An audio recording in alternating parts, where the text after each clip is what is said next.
Well, hello, this is just a quick message for my subscribers on the Richard Lucas YouTube channel.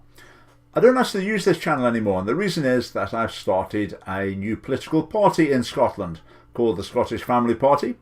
We've just been going for a few months, and we have a YouTube channel, so I'm making lots of videos for YouTube, and that's where they're going. They're on all sorts of topics, and our objective of the Scottish Family Party is to fill the void in Scottish politics. So we're presenting a view that you wouldn't hear from mainstream political parties on lots of issues, some of them quite controversial. So what I've done here is I've put one of the videos following this, so you'll be able to get an idea of the sort of thing that we do. And if you're interested in that, do subscribe to the Scottish Family Party YouTube channel, and I'll put a link to that below. So, hope you enjoy what's coming. Thanks.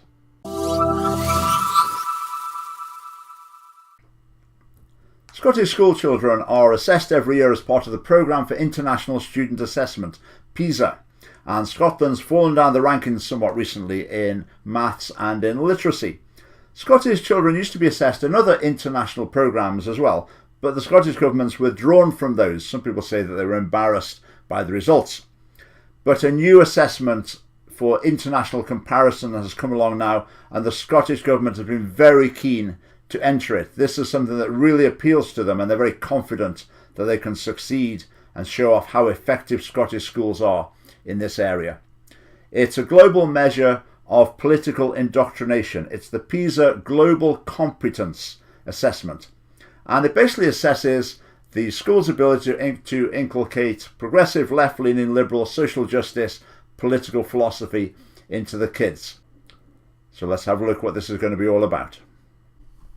Okay, so there's a long preamble to the documentation about this assessment, but I'm going to jump right to the questions. So these are the questions that 15-year-old kids are going to be asked. And the thing to remember here is this is just not asking for a personal view out of interest. These questions have a right answer and a wrong answer according to PISA, and your school and your country is doing well or not doing well according to the answers to these questions.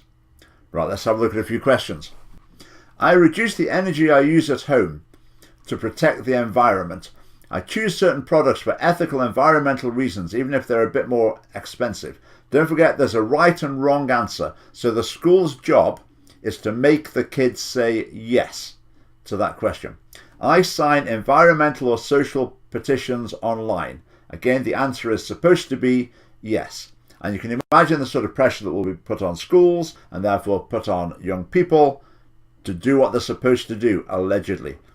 I boycott products or companies for political, ethical or environmental reasons. Again, the answer is supposed to be yes. So kids, get on with it. Who are you boycotting? No one? Write your homework this week. Find someone to boycott. I participate in activities promoting equality between men and women. Now, what are they exactly? What are activities promoting equality between men and women? Again, you can just imagine exactly the sort of thing that's going to happen. The schools will think, right, we better put on something ourselves, get a good feminist indoctrination session going, then all our kids can tick the right box, and Scotland will be doing well. I'm interested in finding out about the traditions of other cultures. Why is that a good thing? Maybe a young person will say, well, no, actually I'm interested in astrophysics. Actually I'm interested in ancient history. But oh, no. That's not good enough. You have to be interested in other cultures. I respect the values of people from different cultures. I value the opinions of people from different cultures.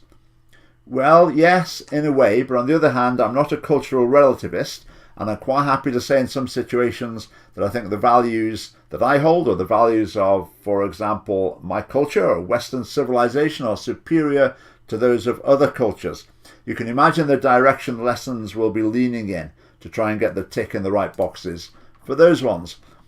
I think of myself as a citizen of the world. Right, generally speaking, people on the political left have an internationalist view. They want to see national boundaries removed and move towards international socialism. Generally, people on the right of the political spectrum value the nation state and see that as a more effective way of organising societies. Scottish school children will be assessed on whether or not they tick the box to show that they agree with the generally left-wing view on that. Right, what's next? Immigrants who live in a country for several years should have the opportunity to vote in elections. Obviously, the correct answer is strongly agree. Why? I think people should be able to vote in elections when they become citizens, and that should be a serious commitment to a country. So I would put, I disagree with that statement, so therefore my teachers would think they really need to try harder to indoctrinate me into ticking the right box. Next one, immigrants should have the opportunity to continue with their own customs and lifestyle. Yes, in one sense, and in another sense that's not such a good idea. The doctrine of multiculturalism, where different groups lead parallel existences rather than joining into with one mainstream culture, I think is a negative concept. It's been acknowledged so by a lot of leaders of Western countries, but in Scotland the kids have to say multiculturalism is the way to go. Immigrants should have all the same rights that everyone else in the country has. Right, I strongly disagree with that. When they become a citizen, they have the same rights as everyone else. But someone just arriving in a country shouldn't necessarily have exactly the same rights as citizens who've been paying into the system, been committed to that country for a long period of time. Again, that's a politically contentious view, but there's no embarrassment about here. Children need to be indoctrinated to one side of the political spectrum. Right, next thing the children are expected to do, to assess their own teachers, to report the biases and the bad attitudes of their teachers. So your teachers have misconceptions about the history of some cultural groups, say negative things about people of some cultural groups, blame people of some cultural groups, have lower academic expectations. So it's inviting the kids to complain, to become little social justice warriors, seeing discrimination and prejudice in every teacher. Well, hopefully I've convinced you there that this is a programme for political indoctrination in schools. If you're not quite convinced, this will be the clincher. This is a quote from the man who is the head of this programme, the Global Competency Assessment. He says this of it. He says that the failure of education systems to teach global competence may have played a part in the Brexit vote. Have you got that straight? He's saying if we taught this properly to children, they'd have been more pro-EU and the Brexit vote possibly wouldn't have happened. Totally blatant, open admission that this is a matter of influencing the political views of Scottish school children. Yet this matter has had zero media coverage in Scotland. It's caused zero controversy and there has been zero political dissent. Now, if you want there to be political dissent on this sort of issue, if you think this is something that should be being discussed, the government should be being challenged on these issues, then you need to support the Scottish Family Party, and I suggest you go to our website and join us. Thanks for watching.